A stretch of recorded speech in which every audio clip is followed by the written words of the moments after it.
All right, so hello everyone. This is Module 7 of Between a Rock and a Hard Place. This is about taking opportunity and taking advantage of you being in college. So, Culverstein, and by the way, obviously, if you haven't noticed, we're sharing everyone.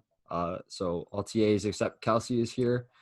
Kelsey's at a wedding. She's enjoying it. So, Culverstein, if you'd like to break down opportunity in itself. So, uh, opportunity is kind of the goal, right? We talk a lot about goal setting. We've given the ship analogy, steering your rudder, the sails, the people who are pushing you, the kind of uncharted territory, the unknown. But what you're really going for, as we've said before, isn't a fixed location. It's more of a orientation towards something. To get to know what those orientations need to be, though, those orientations are opportunity. Opportunity precedes choice always. You do not have a choice unless you have an opportunity. In fact, we call the choice we don't take the opportunity cost, right?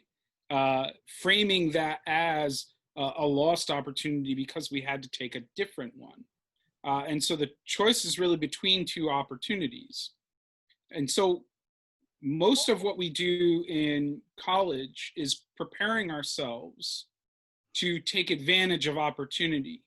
What we don't do enough is being focused on how to build and create those opportunities that we seek, how to self initiate towards all of those opportunities. And that's really what we're going to get into today. It's awesome we have all of us here because you can hear so many different perspectives on how people have created those opportunities and taken advantage of them as well. So Haley had mentioned just before about applying to grad school, and a lot of the TAs can kind of relate to that, being ready to apply to grad school. And in Dr. Koberstein's senior SEM, as he usually says, you don't have an opportunity unless you create one. So Haley, did you want to talk a little bit about like applying to grad school? Yeah, I just started getting into applying to grad school. I just signed up for my GRE exam, and I don't really know where I want to end up yet. So I've kind of just been applying to places all over the country, everywhere, all Yeah. different states, everything like that. Just trying to create as many opportunities as I can so that when it comes time to make the choice, I have a lot of options available, hopefully. That's the goal. And Courtney, you did your GRE, right? Yes, I did do my GRE. And how was that? Yeah. It was terrifying to be honest. It was absolutely terrifying, and I struggled through every moment of it. But you know what? I feel so much better now, and it is definitely gonna be worth it in the end. I always find it fascinating where, you know, we almost grow up framing a test as like just something to get through. We never conceptualize it as literally a test. Like it is going to wear you down to the thinnest fiber, right? That's what they're designed to be. They're, kind of satanic in form, right? Meant to really expose your vulnerabilities and all of that. Uh, I, I love that concept in testing, but some of them just seem downright unfair, like timed exams that are, hierarchically graded. So, you get one right and they pitch you a more difficult one next. And I never liked the writing, which I can't relate with Emily because she loves to write. Yeah. You know, I think that the GREs are one of those kind of cool points bringing that up where, it's like self-flagellation. Like you're going to walk in there as prepared as you really can be, and you're going to take a hit on it, but it's like, you got to walk through the coals to see what's on the other side to get the experience. And that's important. What I can tell you is, PhD programs, the GREs are a setup for what it's like for your comps, which is your comprehensive exam. I had to do it twice, once with my master's degree, once with my PhD, and it was similar. We sat in a room for a day and wrote and wrote and wrote and wrote for one single exam question, about 4 to 5 hours of writing. And it sucked. But at the end of it, you were done and you got to learn where you stood and gain that feedback. And I think that's great. I think everyone can relate with road test. Getting a Oh road my test, gosh, right? yeah. Right. I failed my road test twice before I passed it the third time. Oh man. It was awful. Why'd you- It's so funny the way that we look at them, right? Like, that's not a failure. That's just, there was something you missed. Was it Yeah, parallel? Was it the parallel? curb. Oh. Yeah, but it speaks to kind of what we started this class out to be, which was like, there's no such thing as failure. Like, there's no such thing as a C. You don't get to do 70% of it, right? Like, you don't get to only do 70% of the stuff that's required of you when you drive a car on the road. So we're not going to let you drive a car if you can't do better than that. There is nothing wrong with that concept, No. right? Somehow we've let it permeate classes, though. I'm putting that to an end. We're done with that. Everybody get 100. When you were talking about kind of going into the Coles and like the unknown, did any of you like come to Cuca like feeling that way? Like you had like no clue what was on the other side of the door? What about you, Elisa? I mean, I pretty much have had a plan going in. Like, I started as a child and family studies major. I haven't really changed. And my plan all along has kind of been to be a child life specialist because my best friend has a chronic illness, cystic fibrosis. So that has really like led me into that field of working in the hospital with other children. And my brother also was hospitalized when he was younger with a blood clot in his brain. So just a lot of experiences that led me to the hospital and like made me want to do that. But I definitely have like grown from other opportunities at Cuca. It is interesting how like many of the people in nursing and OT and child and family studies, they all have that, well, I wouldn't say all, but a lot of them have that story where it's like something like came your way and it was like a calling almost. Mhm. That's like pretty humbling. What about anyone else? I mean, I'll like piggyback off of what I was saying. So like for a child life specialist, there's a very long process, and I don't think everybody understands the whole process. And like I can say that I've really gone in like blindly too, even though I have had experience in the hospital with them. So like just this past summer, I just completed the course to hopefully apply and get a practicum. But there's lots of different steps. And when I took the class, I was like, oh yeah, like I know what a child life specialist is. And then like as I was taking the class, I was like, wow, I really didn't know that much. And I still feel like, yeah, I might have some of the psych part down, but like I'm gonna need to work on like the medical terminology and stuff like that. Yeah, medical terminology was one that I really, really wanted for us, but it's tough because nursing majors will pick that up along the way Yeah. through practicum a lot. Yeah. Whereas, you know, us in the development and psych fields don't get that medical terminology. Yeah. It's a straight nursing class. But, you know, that's a good example of going out and figuring out what you need. And you know, not to have this come off the wrong way, but without having to have me do it, right? You know, as your advisor, like that's not really my role, right? I'm an academic advisor. I'm not a career counselor. You know, I know careers out there, but I don't know all of them, and I don't know what you should do. I've been in college my whole life. And so that's where like you're stepping out and going and finding how you orient yourself there, you know, making sure you're charting the information in the right way. You know, I know the website, what is it? SLS website, something like that. ACLP? Okay. Thinking of a different one. I don't know. wonder if That's I just can the find Association of information. Child Life. So Even if you had asked me, apparently I'd be no help. But like, think about that. You go, finding information on these websites is like really tough. Mhm. I mean, even like think about graduate school. And part of the reason why we always frame it as you don't have a choice until you have the opportunities because you don't know what your package would look like in grad school. Like Yeah. there's assistantships, which could pay for 50% or all of your tuition, plus being paid and being employed, which comes with healthcare and benefits. And there's a lot of different parts to that you don't ever find out whether you can gain if you don't go for it. There's no shame in saying, not for me, I'm not interested anymore. Why not? Right?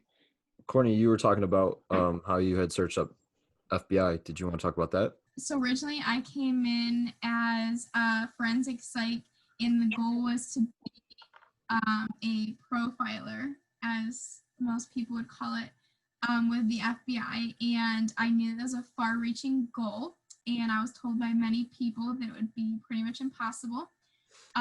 During the period of times I was doing internships, I actually had the opportunity to meet some people from an FBI office, and I ended up having lunch with an agent and going to the Buffalo field office for the FBI, where I met the director of the man who deals with the internships, and I talked with him about a lot of things pertaining to the internship and working for the FBI, and it was very informative.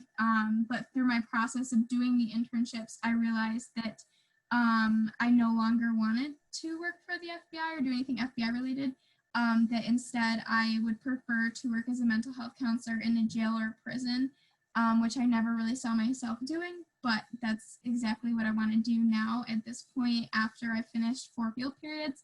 But I had done a lot of research into working for the FBI, and I know that I went to Koberstein's office at least once, if not more, to discuss it with him, and he was unaware of exactly what I wanted to do in the FBI because a very small population of people worked in this specific department. But it was definitely like a learning curve for me to figure out what I thought that I wanted to do to what I actually am capable of, and I think that I would be perfect doing. So it was just like a roller coaster. I mean, I can kind of speak to that because I've done over 800 hours alone, in the medical field alone, 1,200 total. But with those 800, it took me till my junior year in the fall to be I'm not that interested in nursing. not really interested, more in psych. It takes time, but you can always change. Well, and even a niche of psych, you didn't even know it existed. Yeah. I didn't know positive psych was a thing. I just thought it was just motivational speakers on YouTube. Well, it is, but they have to come up with their information from somewhere. Yeah. Everything has to be empiricized at some level in order for people to be able to talk about it and be broken down systemically for people to have it.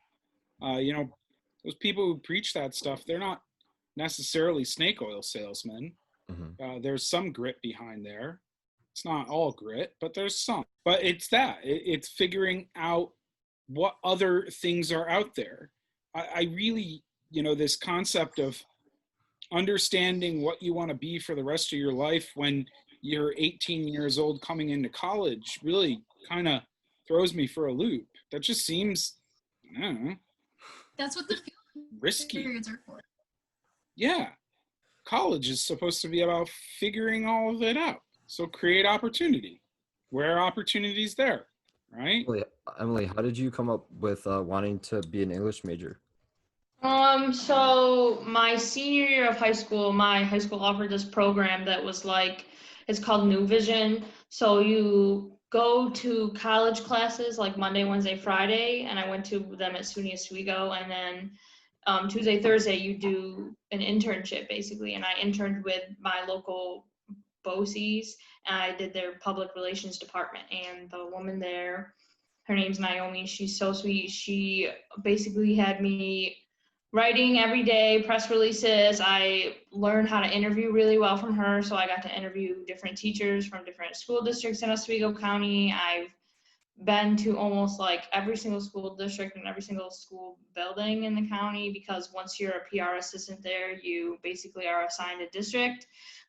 Their district pays the department a certain amount of money for a certain percentage of coverage. So you run their websites, their social media, everything. You create graphics, write press releases for them, everything like that. So I was like, oh, I really like doing that. And just from that, I was like, okay. She said, I want you to do either communications or English for a major. And I said, awesome. So I can basically do what I want is what you're telling me. And she was like, yes, go do whatever. So I did English because I was like, I really like reading. I love writing, but I really like reading and I really wanted to get better at it and understand what I was reading more and basically just be a lot better at comprehension and be able to retain things better. So that's why I went for English. And I didn't think that something just popped up, sorry. I didn't think that I would continue to be an English major. I really thought that like my freshman year, I was gonna switch over to communications. But then I interned at a library, my local library, and I was like, oh, JK, I want to be a librarian that literally just sits around books all day.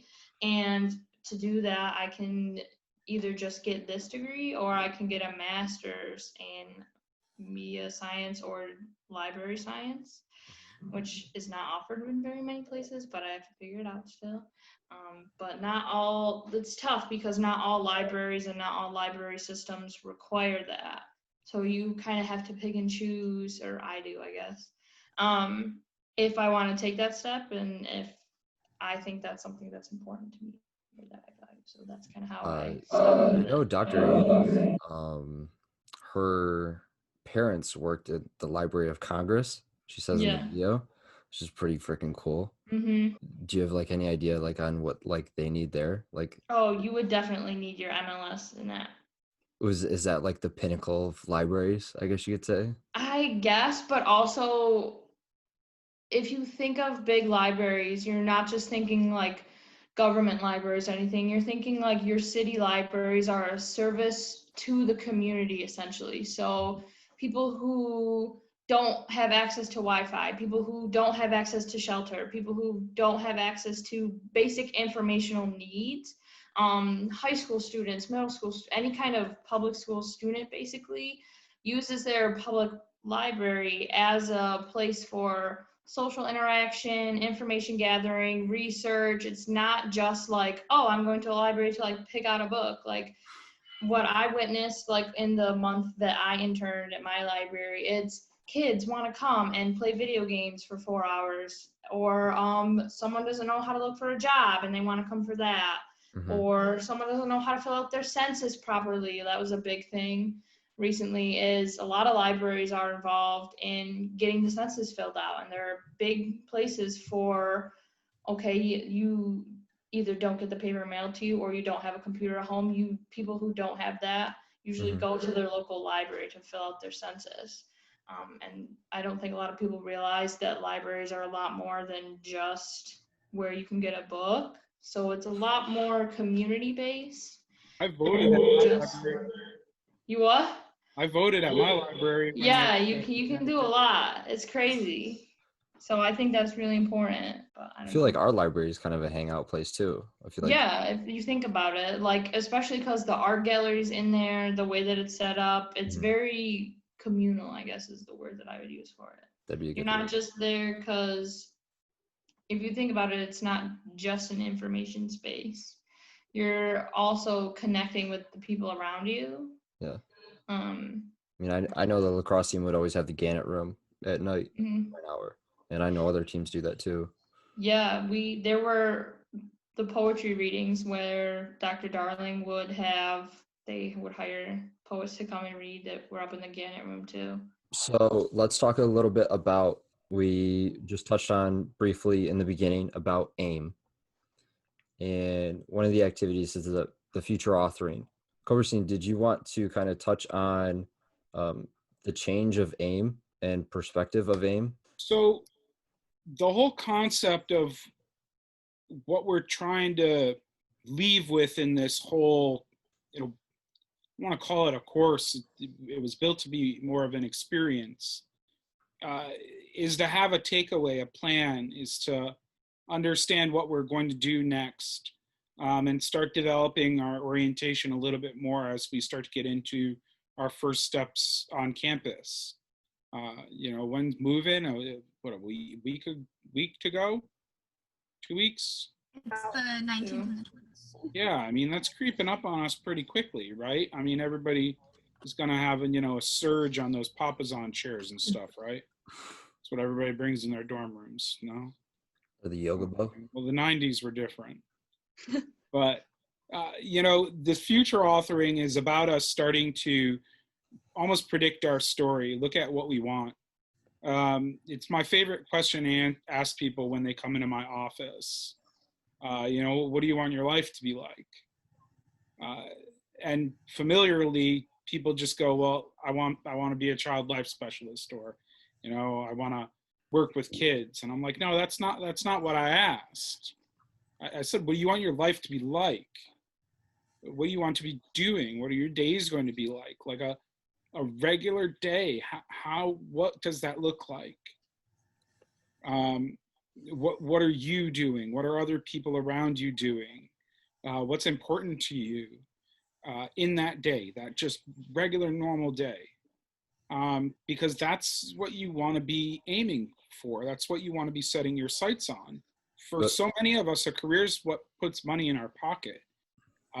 It's tough to think of it as your be all end all.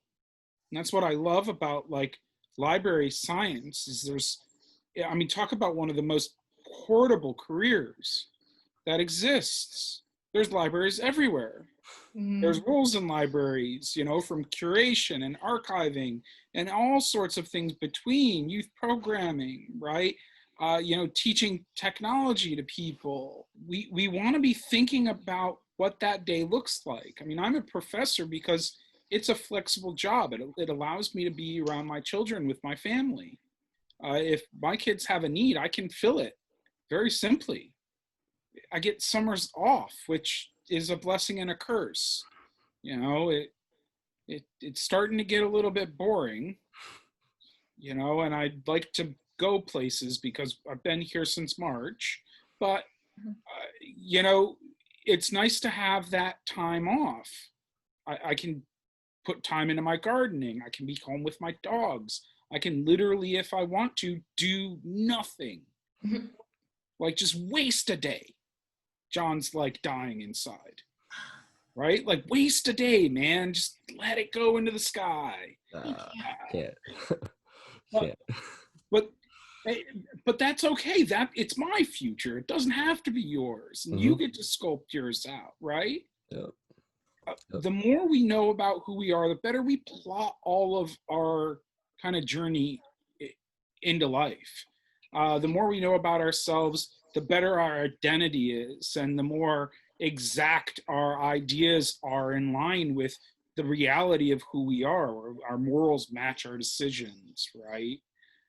When they don't, we feel empowered to be able to act on them because we understand our value better, right? All of this stuff just sets us up to be able to live whatever life we want fuller. It's a better use of resources. It just makes sense on so many levels to be looking at how we can set up the next kind of drop, right? How do we start going to that next level? What do we need to get there? There's a really good analogy of like an alignment you were essentially talking about, and recognizing what you do like and what you don't like.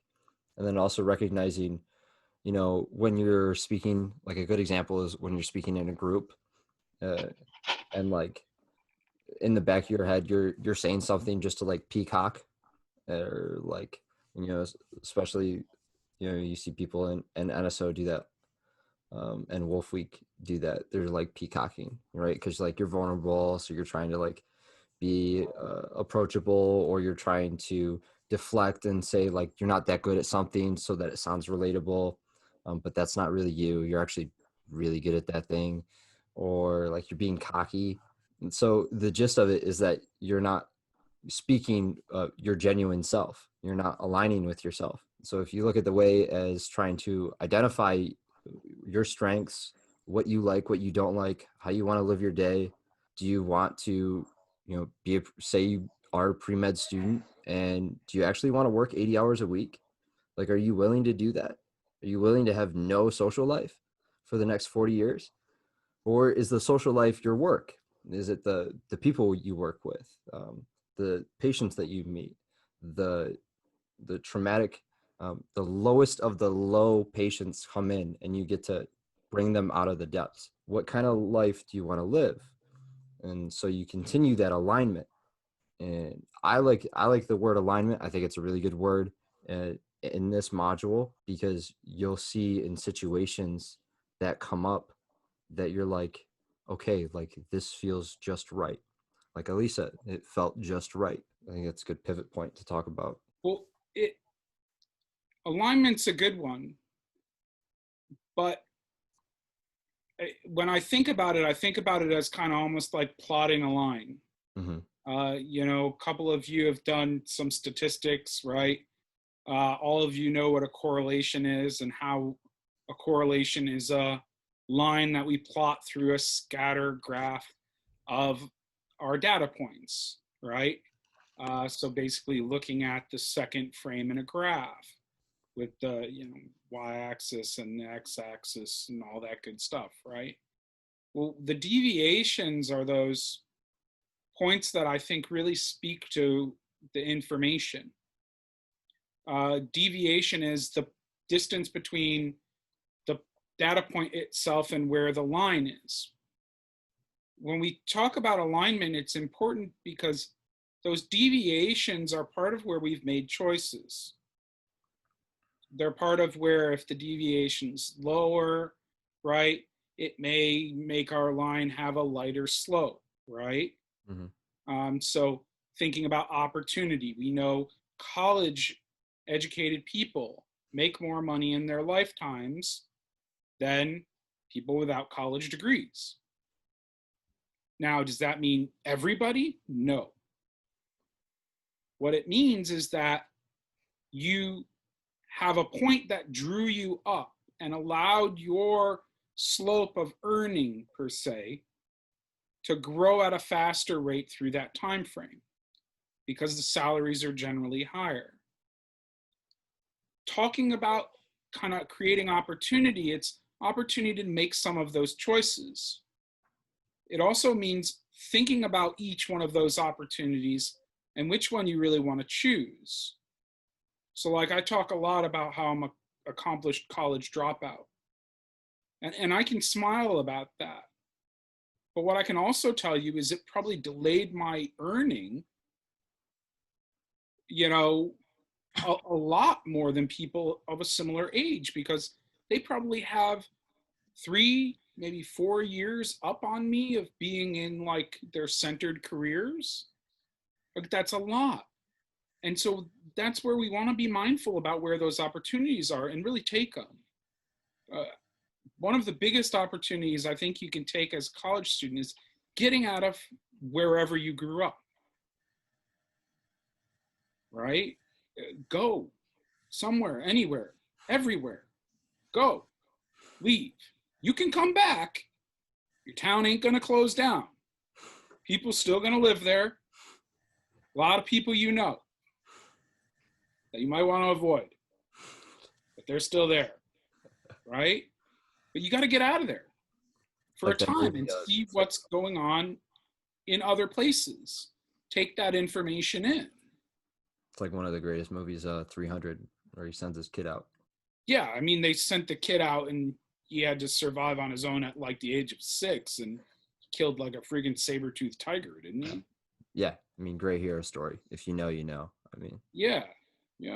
No, nobody. No, I don't know if that's a fitting analogy. That's like, come on. That's like a good. Come on, you got to go into the unknown. Yeah, like you got to fly. Courtney's you got to make mistakes. It's all part of it, right?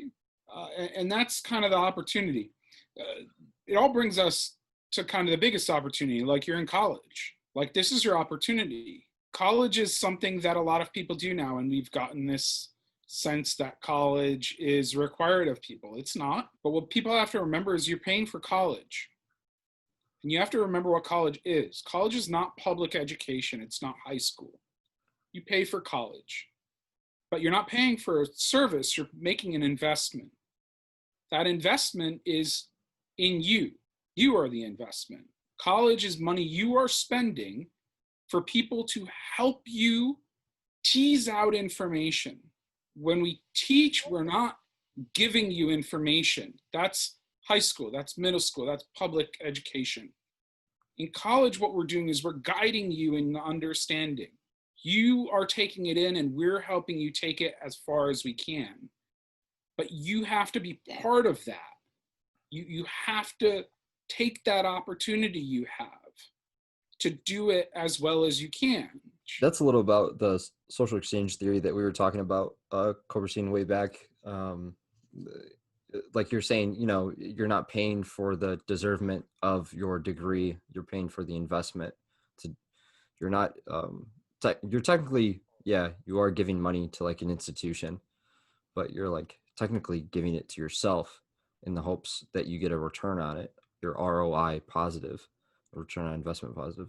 You're paying for an experience. You can use your experience for whatever you want. Yeah. But you're paying for the experience and the privilege to be in classes with people who've studied hard, sometimes at really, really small things. But at a place like CUCA, a small college where we're dedicated to teaching, a lot of us have given up our sense of what we wanted to pull out of research. Like, I studied siblings, wrote, the chapter in the Encyclopedia of Family Relationships on it, right? Like, that's what I did. Now I study how to teach because that's what does the best good at where I am. And so I've changed my investment from me to others. If you think about what we talked about in the first Rock in a Hard Place, I mean, I'm on the beach, man. I'm just chilling on the beach, having a good time, something I enjoy every single day. I get to come in and just be this fun thing, right? But at the same time, I've moved from taking my strength and only using them for myself, but trying to use them in the service of other people to help, right? To prod people in certain directions. Like Courtney says, a lot of people told her that she wouldn't be able to go into the FBI. I definitely didn't say that. I said, oh man, this is going to be hard as hell, but you should do it. Sounds wicked. Let's go. Tell me more. That's the change that we start to make when we get into all of this, Courtney, your laundry's done. Yep, thanks. We are real people. It's not fake. But you all know what I mean by that? Like, my job isn't about me and what I'm doing all the time. It's about other people. It's about helping with those opportunities, getting out there. And that's what I think is kind of the coolest part about college is, CUCA, you have a number of people who are exactly like that. I'm not the only one. It's one of the things that makes it fun to work there, right? Is that you have people that even if I don't agree with how they do it, at least they want something for people and they're willing to do that. And if their brand you like better than mine, you do that. And if you like mine, you do that. And if you like someone else's, you do their thing. And there's all of those different ways you can go and people to help you. And I don't know, I kind of think that's awesome. I think it's cool to like touch on these 4 years are probably going to be your most selfish years, but it's like selfish to be selfless, right? Because as what you did, Coberstein, you're on the beach right now. So like as these 4 years, I've been like pretty selfish. I've been trying to be in most positions to where I can help impact others. Like that's like the most selfish thing I could do. And I feel like that's pretty equal to what everyone else is doing here as well. Like you all took this opportunity to help at least try to attempt to make a difference, right? Well, and who's really like out there to get a paycheck? Like that's why you do things. I mean, said nobody who worked with children ever. Like, come on. Like those people aren't there for a paycheck. There are better ways to make a paycheck than having to have that much patience. I mean, you can be the 1%er, but like, good luck hating your life.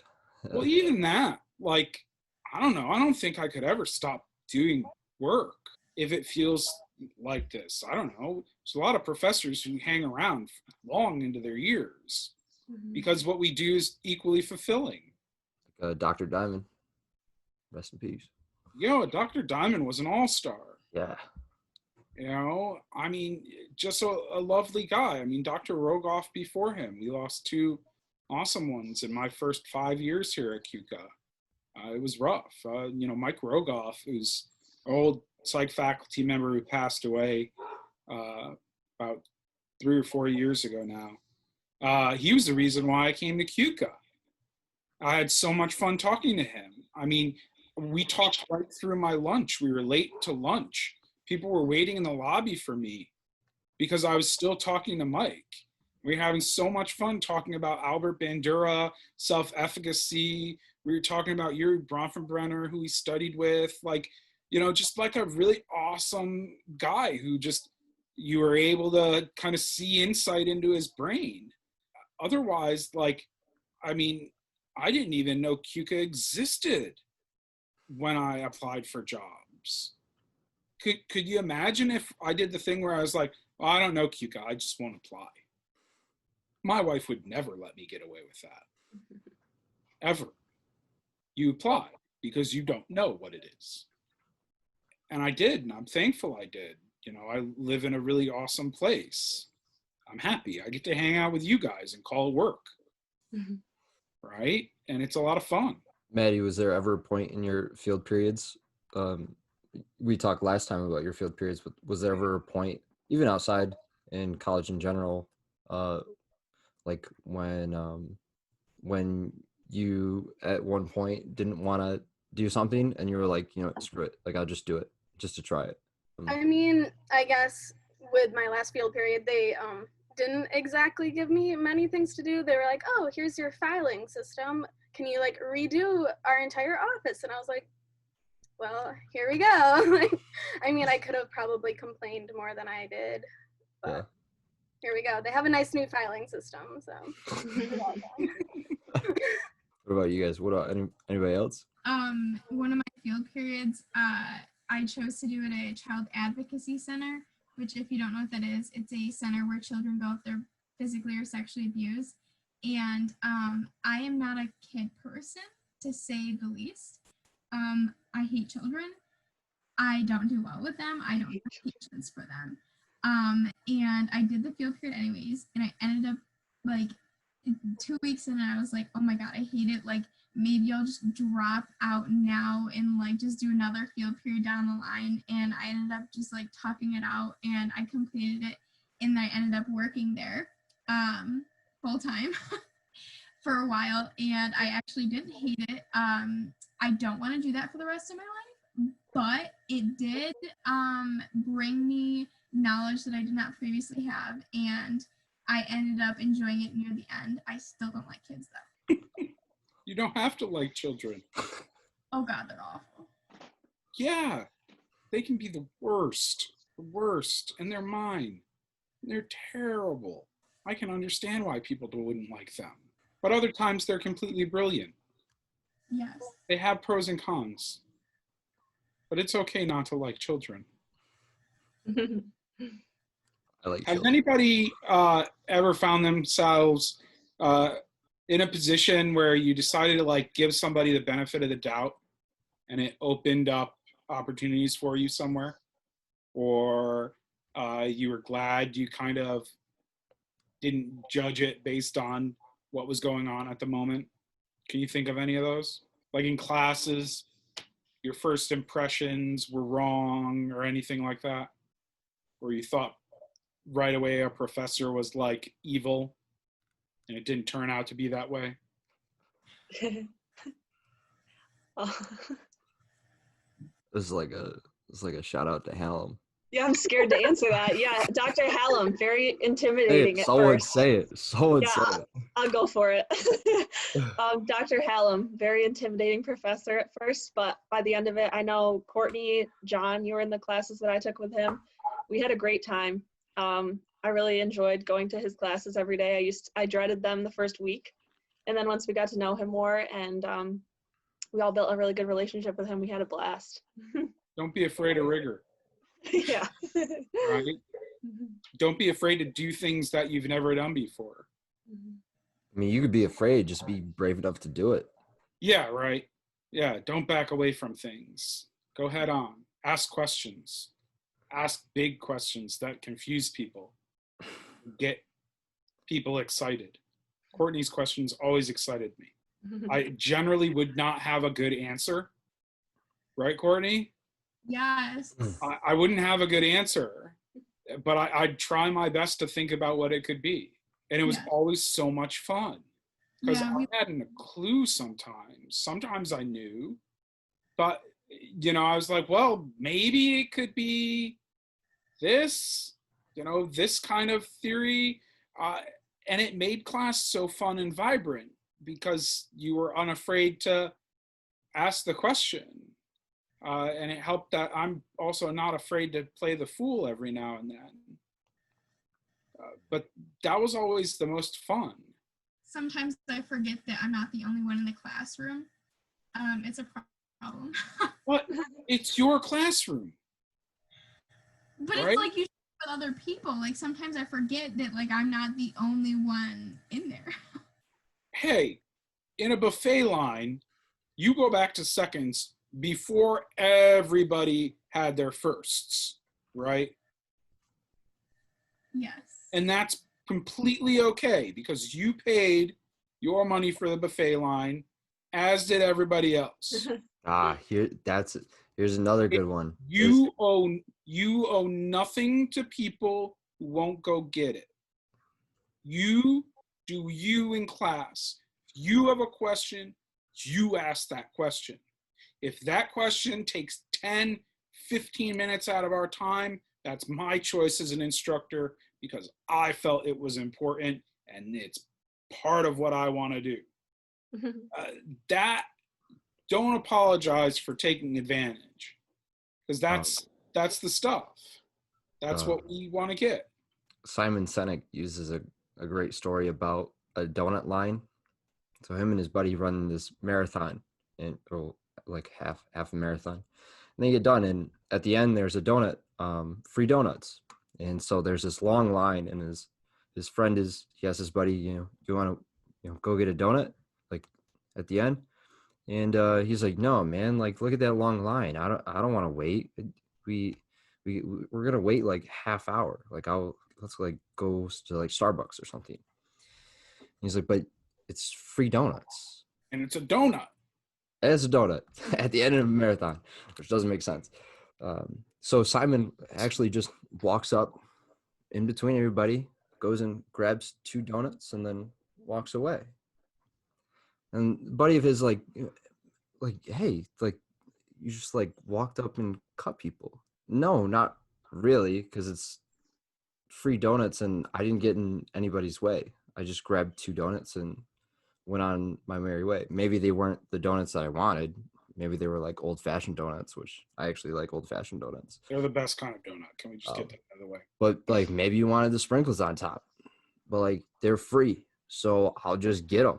So like that story is like on like, okay, you may see the problem in front of you, but no one else is in your way if it's free donuts and you just go get them. And that's the thing. Like you have to be willing to do what you need in order to make your investment back.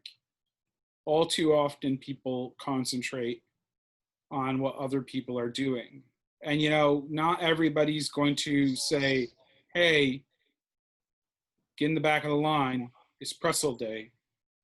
No cutting, Phyllis. Damn it. Bunch of Nancys they are. But, it's the same thing. Like people, you need to speak up. You need to look out for you. I understand that's not as easy for everyone. You want to figure out how, in your best, you can get to that point. That's a challenge. To some people, being an ass kind of comes easy.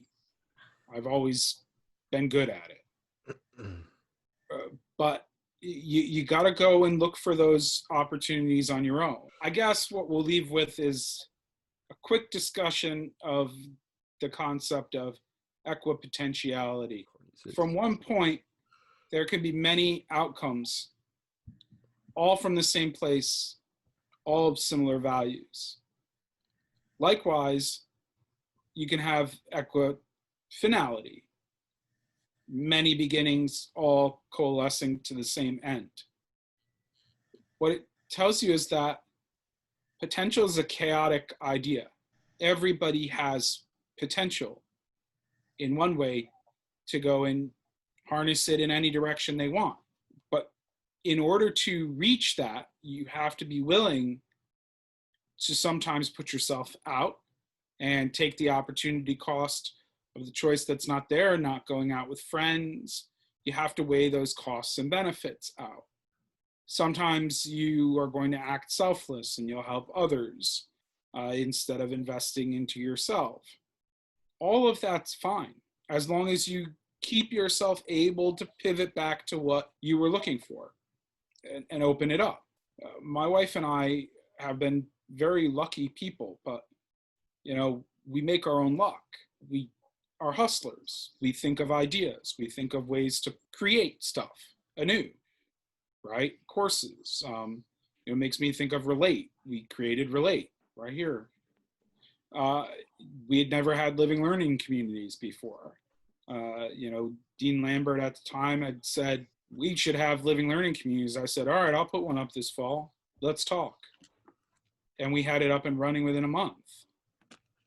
This class was something that was mentioned through the board, and Dr. Fuster asked me what I thought, and I said, yeah, let's put it together. Here we go. When those things come up, they come up because people understand what you've done, but there are opportunities for you to do more, opportunities for you to extend yourself, and opportunities, frankly, to have fun like we have in this class, which again, I would call more of an experience than a class. It shouldn't have felt like heavy learning. It should have been light and kind of freshening and easier to do, except the TikTok one apparently was very difficult. But as long as you kind of are looking for those opportunities, you have potential to go anywhere you really want. All right, well, thank you for coming to the last Between a Rock and a Hard Place. Take Thanks care. for taking the class. Yep. Bye. Bye, everybody.